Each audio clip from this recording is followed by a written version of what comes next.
Gracias a la comisión, especialmente a Luis, por la invitación. Voy a centrarme en la exposición un poquito en el tema de las implicaciones de los órganos desconcentrados con personalidad jurídica instrumental dentro de la organización de la administración pública y del Estado en general.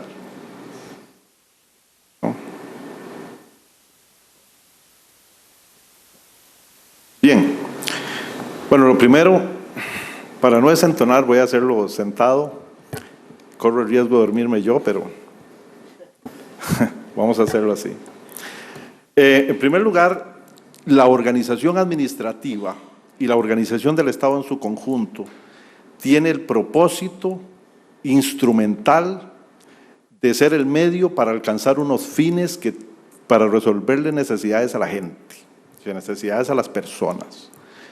En esa finalidad, cuando usted revisa la organización del Estado y la organización administrativa, tiene que pasarle el test si está cumpliendo ese propósito o no, si efectivamente satisface el interés público, si efectivamente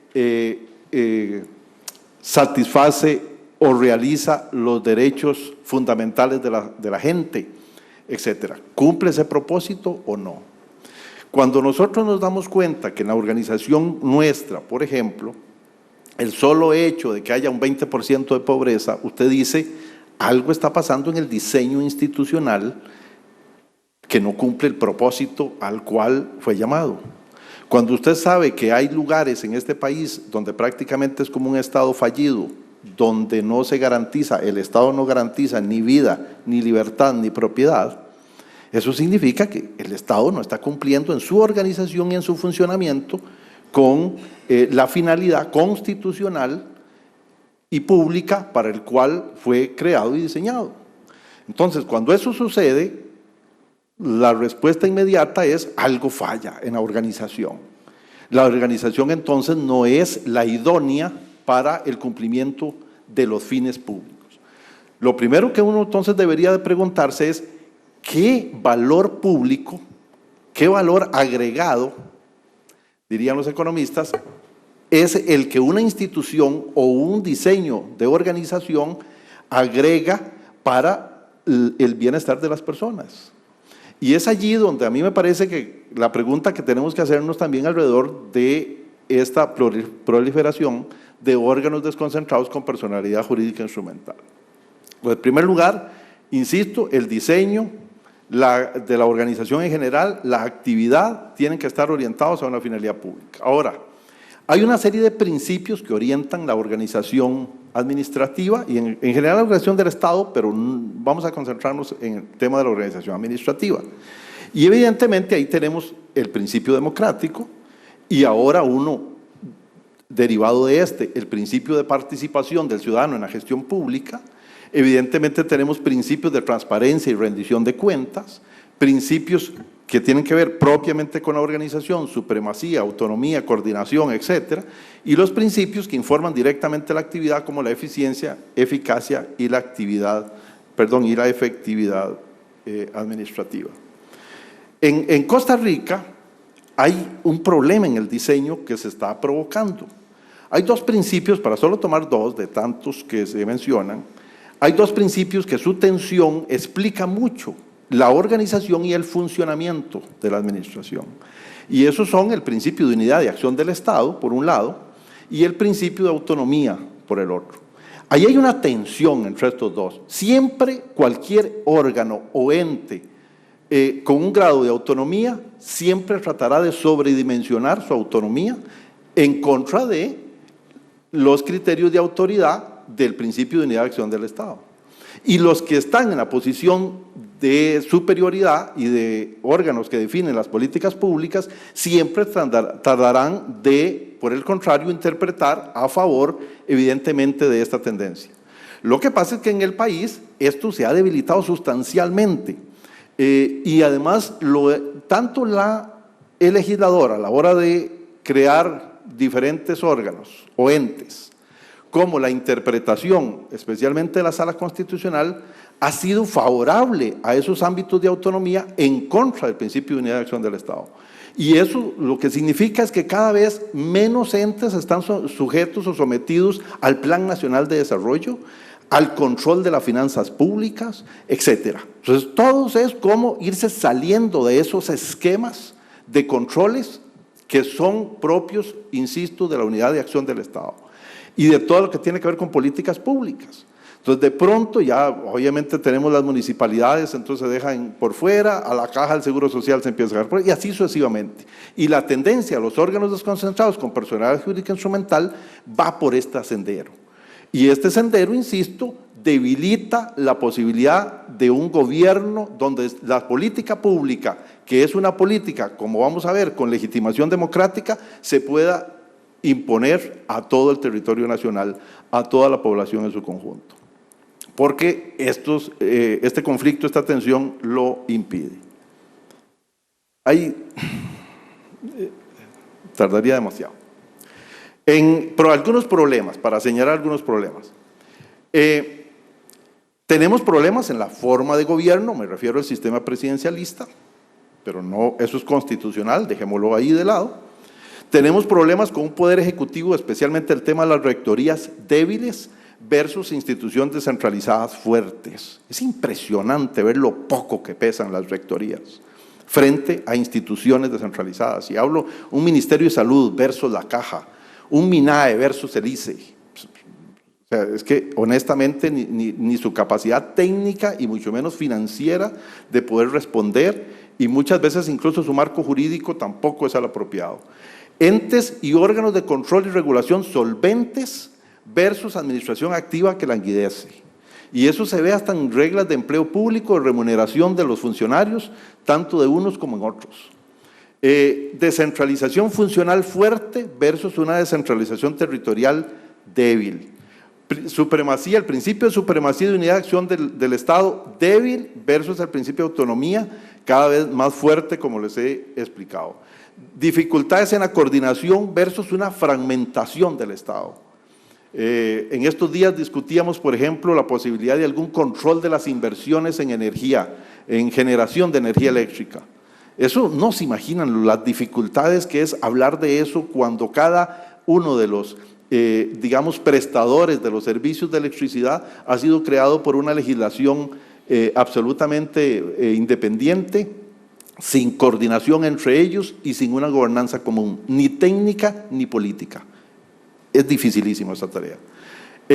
Creación desordenada, sin planificación, sin estrategia, de todo lo que tiene que ver con los órganos desconcentrados con personal jurídico instrumental, responde más a ocurrencias o a incapacidad de llegar a acuerdos mayores, una ineficiencia, ineficacia, baja calidad de los servicios en general de la administración, tramitología, listas de espera enormes, mala calidad.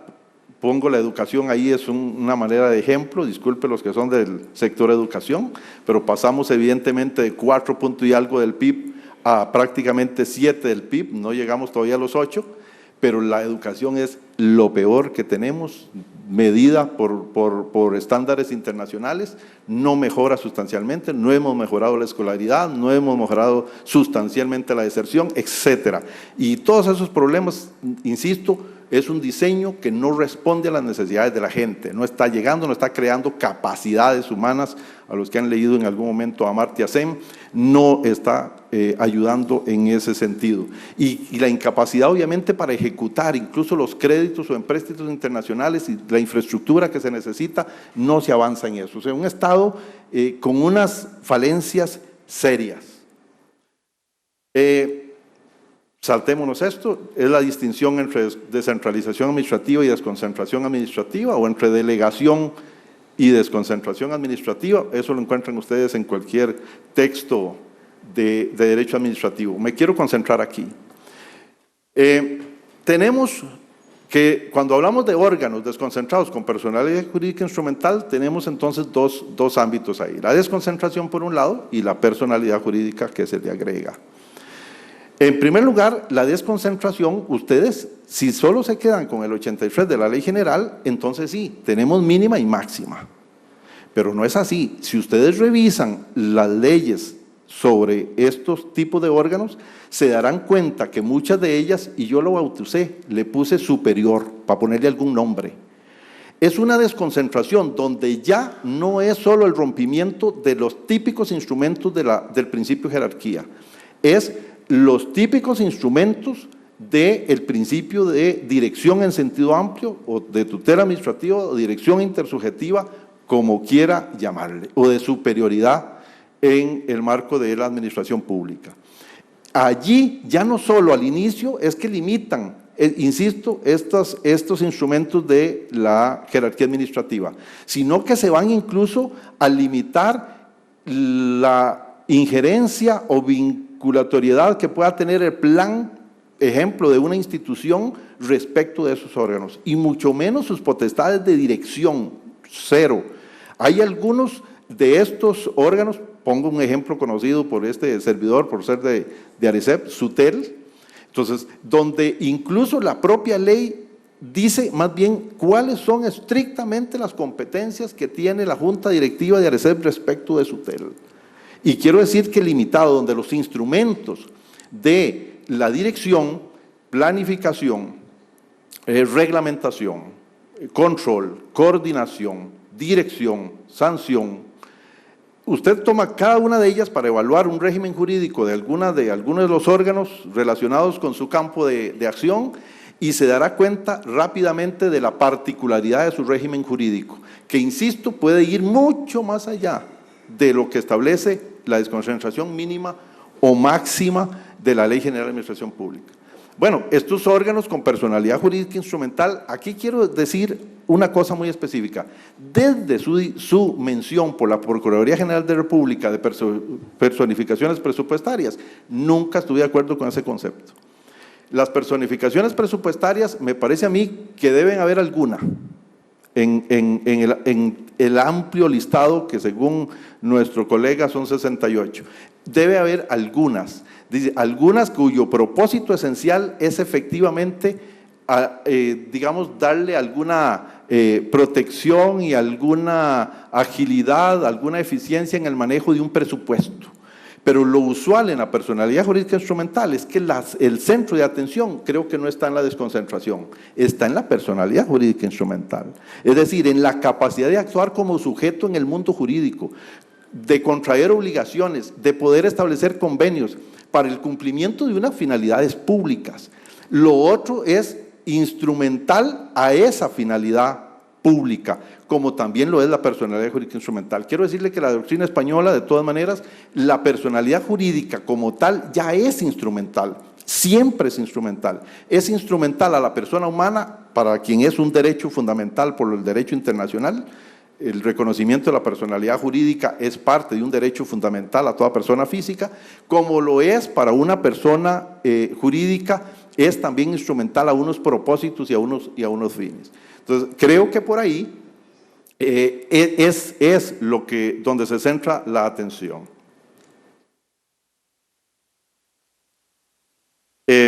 Bueno, la diferencia entre descentralización administrativa y desconcentración y órganos desconcentrados con personalidad jurídica instrumental. Unos aspectos rápidos, porque el tiempo pasa. Obviamente, la de siempre, hay una separación total en la descentralización que no opera en la desconcentración, pero me quiero centrar en los últimos. Hay un mayor alcance de la independencia y autonomía relativas. Hay diversos grados en la descentralización. La descentralización no es la misma, la autonomía o la independencia de cada ente descentralizado no es igual una de la otra, hay que ver su régimen jurídico. Bueno, así como hay que ver su régimen jurídico allí, insisto que también debemos hacerlo en la desconcentración, porque hay diferentes tipos, incluido esta que estoy bautizando con el nombre de superior.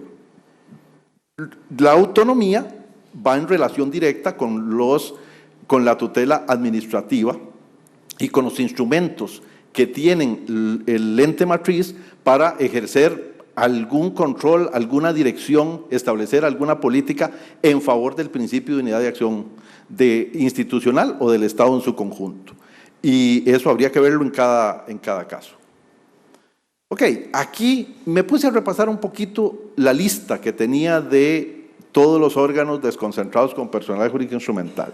Quiero decirles que este servidor es partidario de que se otorgue personalidad jurídica instrumental y por tanto desconcentración a órganos cuya competencia es de control, porque eso fortalece más bien todo su ámbito de autonomía y de funcionalidad. Ejemplo, todos los tribunales administrativos.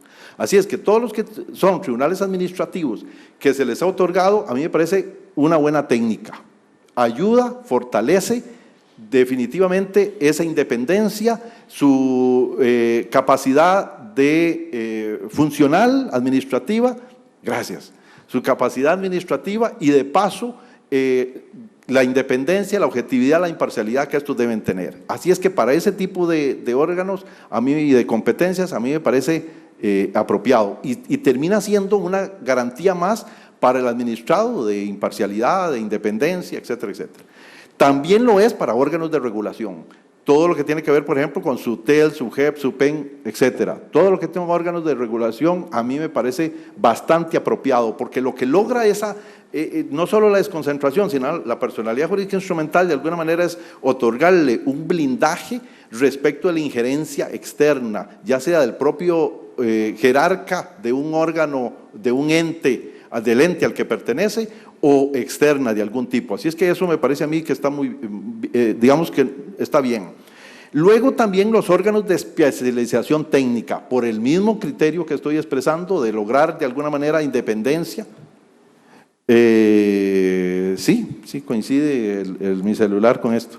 Bueno, entonces, la Procuraduría General de la República, Comisión Nacional de Salarios, etcétera. Tengo ahora sí mis problemas con los órganos de administración activa. Miren, lo que hay, más bien eso lo que trae es problemas serios de gobernanza, pero problemas serios. Yo nada más me imagino, y les pongo con esto para no decir mucho, yo me imagino a don Rodolfo Méndez Mata en el tiempo que fue ministro, que era el tiempo en que seguramente cuando era ministro del MOP gobernaba algo. Ahora, llega en un periodo donde hay un montón de órganos desconcentrados con personalidad instrumental, cada uno con un órgano colegiado, donde el ministro es uno entre iguales. Hay que ir a convencer a los diferentes miembros de ese órgano para implementar cualquier política. O sea, aquello de que era posible gobernar desde ahí, esto es hoy a la secretaria y un par de asesores, y no sé, lo demás, ir a convencer a la gente. No quiero explicar mucho más, pero esa es la gran dificultad cuando se trata de órganos de administración activa. Bueno, evidentemente que estoy diciendo que cuando hay desconcentración o descentralización, son todas garantías objetivas para proteger, tutelar cualidades subjetivas de una persona humana que ejerce unas competencias determinadas. Eso es, en derechos siempre, todo, incluso los derechos fundamentales, son esas garantías para proteger unas cualidades subjetivas. Esas cualidades subjetivas, evidentemente, que pueden exacerbarse, es cuando le quiero decir que se desvincula del jerarca, pero lo que persigue en realidad la desconcentración es la innovación y la eficiencia por esa gerencia, digamos, pública del órgano. Pero cuando se rompe la jerarquía y hasta se rompe las potestades de dirección, se requiere introducir una legitimación democrática. Yo quiero decirles que el principio de jerarquía es el más idóneo de todos para hacer bajar la voluntad general hasta un funcionario de ventanilla. Pero en el momento en que se rompe, se requiere de alguna manera otorgarle alguna legitimación democrática, y ahí es donde vienen los órganos colegiados, allí es donde vienen los mecanismos de participación ciudadana. Ok, para ir concluyendo, ¿qué creo yo que debe hacerse? Bueno, en primer lugar, efectivamente, como estamos hablando de una puesta al día de la ley general, se discute dónde reformar, dónde incluir un capítulo sobre este tema en la ley general. Bueno, las dos opciones que pongo ahí, una, usted desarrolla mejor la sección 1 sobre desconcentración del capítulo 3, que tiene que ver además en el título sobre competencias. Pero a mí me parece que eso es seguir por el lado de ver el asunto muy a lo interno del ente, algo así como personificaciones presupuestarias, poniendo el énfasis en la desconcentración, etcétera. El otro sería más bien en el capítulo, agregar un capítulo cuarto al título segundo, que tiene que ver con los órganos de la administración. Allí tendría que ver con el tema de la importancia de que constituye un sujeto de derecho en el mundo jurídico para actuar y alcanzar unos fines públicos. Debe al menos regularse, según mi manera de ver, porque aquí ni siquiera, déjeme ayudarme, un poquito, debe regularse el tema de la personalidad jurídica instrumental, alcances y limitaciones, especialmente cuando no tiene fondos propios, porque terminan en el ejercicio de esa personalidad jurídica comprometiendo recursos y el ente matriz debería decir algo al respecto. O sea, no puede ser que lo hagan solo, por ejemplo. Luego debería de haber un desarrollo, obviamente, de todo lo que tiene que ver con las potestades de dirección. Y aquí debería de otorgarse capacidad, potestad reglamentaria al ente matriz para que también regule apropiadamente cómo hacer y conciliar ese principio de unidad de acción con el ámbito de autonomía que se le puede estar otorgando. Una clasificación y los principios propios de cada clasificación de este tipo de entes. Puede clasificarse según tengan recursos propios o no. Puede clasificarse por el tipo de desconcentración, mínima, máxima o superior. Puede clasificarse, por ejemplo, por el tipo de competencia, si es competencia de control, regulación o de administración activa, y así sucesivamente. Puede clasificarse por el órgano al que está adscrito, si es al gobierno central o a los entes descentralizados, y en cada caso establecer unos principios. También podría, todo lo que tiene que ver con la posibilidad de legitimación activa en este caso para que este tipo de órganos evidentemente puedan demandar al propio ente matriz en defensa de sus competencias. Bueno, se discute si es constitucional o no, y con esto ya voy cerrando, me quedan 2 minutos nada más y termino. Ya vi que llegué a los 20. 2 minutos.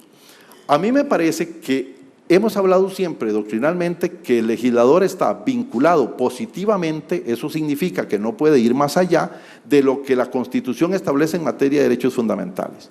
Pero hemos dicho que por el contrario hay una vinculación negativa en materia de la potestad de organización. Es decir, que es posible que el legislador sí tenga alguna libertad de configuración y de interpretación desde la Constitución para un diseño de la organización pública ajustada a como, digamos, democráticamente le parece para alcanzar aquellos fines públicos. Si nosotros nos ponemos a hablar de que hay una vinculación positiva, entonces el legislador solo puede crear entes autónomos. Ni siquiera los semiautónomos serían constitucionales. Y allí habría que necesariamente decir que hasta eso es inconstitucional. Si por el contrario admitimos que es posible, que no hay una vinculación positiva, solo una vinculación negativa, ¿verdad?, a la Constitución, entonces admitiríamos que por el principio de libre configuración orgánica podría dar un diseño distinto, entre ellos este tipo de órganos. Allí lo que a mí me parece, y aquí nada más anoche pensando, es introducir alguna modificación en los artículos 188 y en el siguiente, en el 190, para, eso sí, desde la Constitución, ponerle unos límites al legislador en el ejercicio de estas competencias de organización, especialmente porque creo que sí es verdad que se está excediendo y está provocando problemas en la gobernanza pública en general, y créame que por lo que veo falta evaluación técnica en este tema, pero muchos ni de lejos están cumpliendo los objetivos públicos ni están contribuyendo de ninguna manera a un mayor bienestar de la población. Y con eso concluyo. Muchas gracias.